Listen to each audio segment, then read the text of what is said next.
ના સાબુદાણા પલાળવા, ના બટેકા બાફવા, ના કોઈ મશીન કે સંચાની જરૂર. ફક્ત કુકરમાં એક સીટી કરીને તૈયાર કરો 10 મિનિટમાં અને આખું વર્ષ સ્ટોર કરો. જય શ્રી કૃષ્ણ મિત્રો, બટાકામાંથી અને સાબુદાણામાંથી આજે આપણે વેફર કે ચકરી નથી બનાવવાના, પણ એકદમ સહેલાઈથી બની જાય એવી વસ્તુ બનાવીશું. તો એના માટે મેં 1 વાટકી જેટલા સાબુદાણા લીધા છે અને એની સાથે મેં 3 મીડિયમ સાઇઝના બટેકા લીધા છે. અહીંયા તમે સાબુદાણા અને બટેકાનું પ્રમાણ સરખું રાખી શકો છો, અથવા તો તમે સાબુદાણા કરતાં બટેકા ડબલ લઈ શકો છો. તો હવે આપણે જે સાબુદાણા છે એને મિક્સર જારમાં પીસી અને એનો પાવડર બનાવી લેવાનો છે.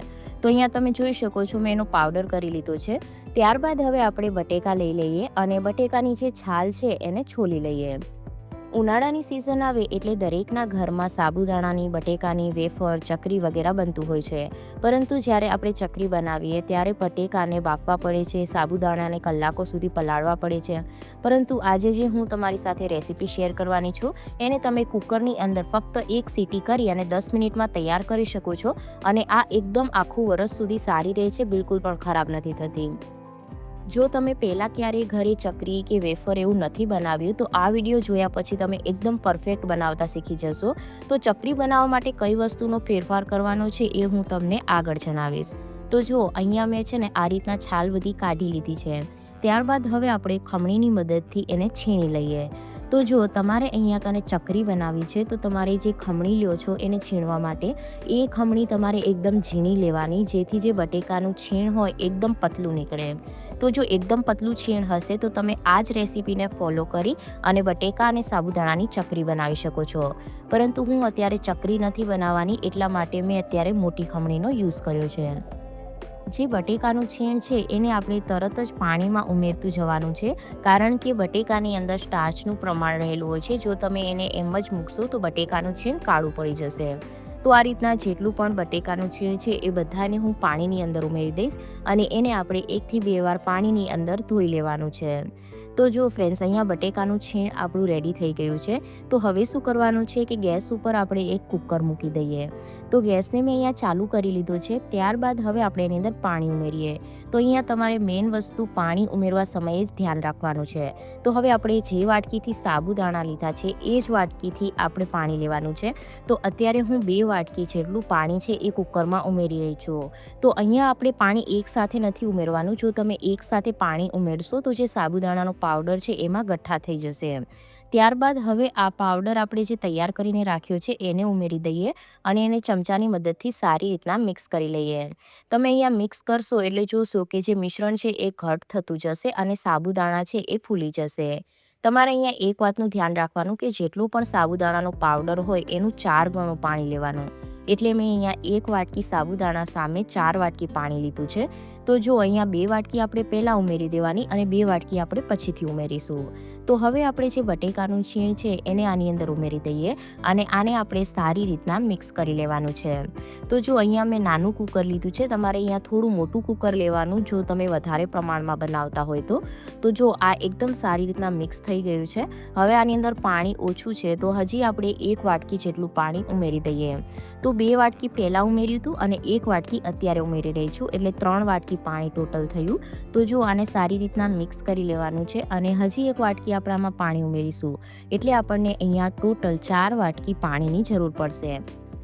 જો તમે માપને એકદમ સરખી રીતે ફોલો કરશો ને તો એકદમ પરફેક્ટ બનશે પહેલી વારમાં જ. તો જો અહીંયા છેલ્લી જે વાટકી છે એ પણ મેં ઉમેરી દીધી, એટલે ટોટલ 4 વાટકી પાણી આમાં મેં ઉમેરી દીધું છે. હવે આને સારી રીતના મિક્સ કરી લઈએ અને આની અંદર આપણે સ્વાદ અનુસાર મીઠું ઉમેરી દેવાનું છે. મીઠું તમે અત્યારે ઉમેરી શકો અથવા તો જ્યારે આપણે પાણી ઉમેર્યું હતું 2 વાટકી ત્યારે એની સાથે પણ મિક્સ કરી શકો છો. તો મેં ત્યારે નથી ઉમેર્યું એટલે મેં અત્યારે ઉમેરી દીધું. ત્યારબાદ હવે આપણે કુકરને બંધ કરી અને એકદમ ધીમા ગેસ પર 1 સીટી પડવા દેવાની છે. ત્યાં સુધી આપણે લીલા મરચાંની પેસ્ટ બનાવી લઈએ. તો અહીંયા મેં 2 થી 3 મીડિયમ તીખા એવા લીલા મરચાં લઈ લીધા છે, જેને આપણે મિક્સર જારમાં ક્રશ કરી લઈએ. તો જો અહીંયા લીલા મરચાંની પેસ્ટ પણ તૈયાર થઈ ગઈ છે અને અહીંયા એકદમ લો ગેસ પર આપણી એક સીટી પડી ગઈ છે. તો અહીંયા મેં કુકરને ખોલી લીધું છે અને અહીંયા તમે જોઈ શકતા હશો કે જે સાબુદાણા છે એકદમ ટ્રાન્સપેરન્ટ થઈ ગયા છે. આ સ્ટેજ ઉપર હવે આપણે જે લીલા મરચાંની પેસ્ટ છે એ ઉમેરી દઈએ અને અહીંયા આપણે જીરું ઉમેરી દઈએ. અહીંયા તમે સફેદ તલ પણ ઉમેરી શકો છો, પણ ઘણા લોકો ઉપવાસમાં નથી ખાતા એટલા માટે મેં નથી ઉમેર્યા. તો આને સારી રીતના મિક્સ કરી લઈએ અને ઠંડુ થવા દઈએ. ત્યાં સુધી આપણે પાઇપિંગ બેગ તૈયાર કરી લઈએ. તો એના માટે મેં એક દૂધની ખાલી થેલી લઈ લીધી છે, જેને મેં અંદર બહારથી સારી રીતના પાણીથી વોશ કરી લીધી છે. તો તમે અહીંયા કોઈ પણ ફૂડ ગ્રેડની જે થેલી આવે એનો યુઝ કરી શકો છો, અથવા તો તમારી પાસે સંચો હોય તો તમે એનો ઉપયોગ પણ કરી શકો છો.